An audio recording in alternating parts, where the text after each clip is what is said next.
This One's Wife. Reunited. Meghan's win.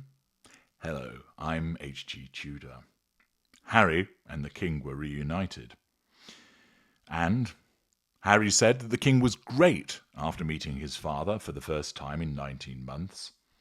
Prince Harry was seen arriving by car shortly after 5 p.m. on Wednesday afternoon at Clarence House, the King's London residence, where he stayed for nearly an hour. Buckingham Palace later confirmed that Harry had joined the King for what was described as a private tea. Within an hour, Harry had departed in a black car for an event for his Invictus Games in the Swiss Re building known as the Gherkin in the City of London. Asked upon his arrival how the King was, Harry replied, "Yes, he's great, thank you." The King had flown on Wednesday afternoon from Balmoral to London, where he held a Privy Council meeting and an investiture for Manfred Goldberg, the Holocaust survivor and educator, who has been awarded an MBE. Charles then received his younger son before meeting an Australian politician. The timings meant that the meeting between father and son would have lasted a little under an hour. The meeting took place after months of negotiations behind the scenes. Harry last saw his father at Clarence House in February 2024, having flown in from his home in California after the King called to say he had been given a diagnosis of cancer. However, Harry was disappointed on a visit in May last year when he was unable to see the King.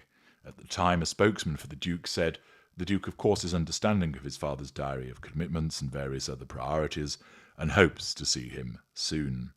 It's understood that the King felt unable to see Harry while Harry's court case against the Home Office was taking place. As part of the legal battle, Harry was challenging a ruling that had stripped him of the right to police security in the United Kingdom. As a prelude to this latest visit, 2 of Harry's aides met a representative of the King in London. Pictures of the meeting emerged in the press. Accordingly, Harry meets up with his father. We do not know precisely what was said in this meeting.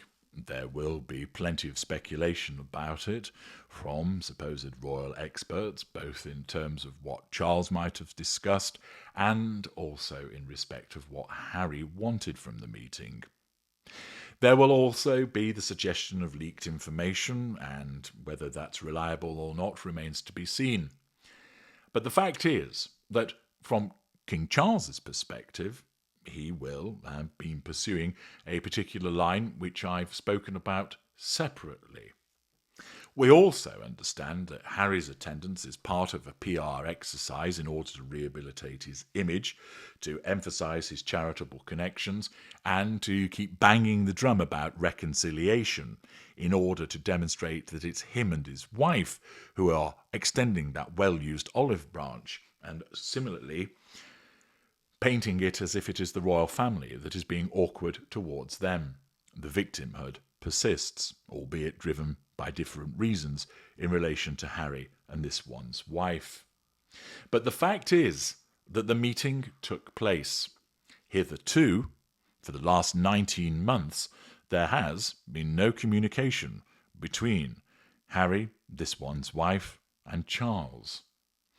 This, naturally, is problematic to the narcissist that is this one's wife, because it signals that she is persona non grata, that she doesn't matter. And in such circumstances, as you know, that is hugely problematic for the narcissist, because the narcissist has to matter. The narcissist cannot be ignored. Accordingly, the fact that this silence had persisted will have, from time to time, been problematic for this one's wife. Not all of the time, because there have been many occasions where she wouldn't be contemplating anything to do with the royal family. It's also evident that increased pressure has come to the doorstep of the Sussexes, both in terms of actually having some kind of role in the world and financially. Whilst it's entirely speculation as to the state of the Sussex finances, what cannot be denied is that there are not particularly many lucrative opportunities on the horizon for them, Neither of them have proper jobs, there are no major partnerships in the offing, and they have significant overheads. Therefore, as a matter of common sense, there is the suggestion that they may be about to experience or are experiencing some kind of financial pressure. Furthermore, there is the question of relevance. This one's wife was an unheard of mediocre actress. She likes to portray it as being well known through Suits, but the reality is most people didn't know who she was. And her narcissism was overjoyed when she managed to join the royal family because it provided her with a huge platform, which meant a huge opportunity to assert control and draw fuel. It really had hit the jackpot in that regard. It, of course, has become used to that, establishing a worldwide audience as part of her fuel matrix, and it doesn't want to give it up. But the problem is, despite her attempts to maintain this fuel matrix through her supposed broadcasting abilities, authorial competence, philanthropic exercises, and as a supposed titan of business, they've all failed. And the only reason that she maintains any relevance is down to the fact that she married a member of the royal family and was, for a short period of time, a working member of that family. There may well be the looming necessity to accept that some form of involvement with the royal family is required to maintain this fuel matrix, and also the question of relevance. Accordingly, once again, in a self-seeking and self-absorbed manner, this one's wife's narcissism causes her to conspire with Harry to look at some kind of arrangement with the royal family, the terms of which are, of course, complete speculation, with regard to having the opportunity to increase relevance and gain financial support. Naturally, this one's wife demonstrates a brass neck in this regard, the audacity to ask for these things or seek them, irrespective of the way that she has behaved. Remember, the compartmentalization of her narcissism causes her to place those previous behaviours elsewhere, and if they are raised and she's challenged in relation to them, her narcissism simply tells her that she was the victim and that her behaviour was appropriate, that she was responding to provocations from others and was not the protagonist herself. With this meeting having taken place, even though we don't know what was discussed, it might have been that Charles was receptive to the overtures of Harry. It might have been that they just talked around, how are you? How are the kids? What have you been up to recently? Looks like you're thinning. Are the hair plugs not working? It could have been general chit-chat. Or it might have been Charles laying down the law. "Now, listen, idiot boy, you're getting nothing." And as a consequence of that, Harry gets in a huff. We don't know.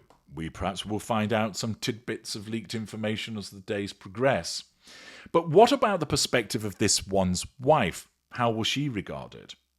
A balanced view is, we don't know what went on. He undoubtedly will have told her what was discussed, even if Charles had dictated that ought to take place. Even though Charles, with his own need for control, will identify the fact that Meghan is a completely unreliable individual when it comes to exercising discretion, being circumspect, and may well have dictated to Harry, what's said in this room goes no further. We know that the feckless Prince of Pink Pancakes will fess up in a telephone call, or perhaps when he's back in the United States, to explain what was discussed. He can't help himself. And also, this one's wife would ensure that he provided the information by relentless questioning of him, because she needs to know also. This one's wife will regard this as a win, irrespective of what has been said and whether she knows what has been said so far. The fact that Charles has had a meeting with Harry will be viewed by her skewed narcissistic view as a win, because after months of being frozen out, Harry, and by extension her, have been reunited. As I explained, it could have been a cold and frosty meeting, but this one's wife won't care about the actuality. She will present it in a particular way and regard it as a win for Team Sussex, because Harry, and by extension her, were entertained by the king. Motivated by her strong sense of entitlement and her magical thinking, her narcissism will tell her that it's now only a matter of time before Harry gets what he wants, and by extension what she wants, that Charles will roll over, that he will give them a way back if they choose to take it, that they will gain the financial support that they require. Remember, she's a huge hypocrite, and it matters not to her that she has behaved reprehensibly towards Charles and other members of the royal family. As long as it serves her, she will forget about all of the transgressions that she is engaged in and will be purely focused on what it can do for her. Accordingly, unfortunately, it's likely to be a smug this one's wife back in Monty Shitshow, revelling in the fact that Harold was able to gain the meeting. She probably knew in advance that it was going to take place after the negotiations that had taken place, and probably was ready to contact people with them on speed dial as soon as the meeting was over, and she'd spoken to Harry to leak some tidbits of what has actually occurred. But from her perspective, she'll be regarding this as a win, because it shows that there is the potential for reunification, that the meeting took place, that they're not completely on the outside. And even if Charles had made it clear that there was no deal, the deluded mindset of this one's wife, because she believes that what she wants she always gets, she will not interpret it that way, but regard it as simply a challenge that is to be overcome. The way that she will see it is, well, previously they were having nothing to do with us, and now there was a meeting. We can do this. We can get back in. I'm H.G. Tudor. Thank you for listening.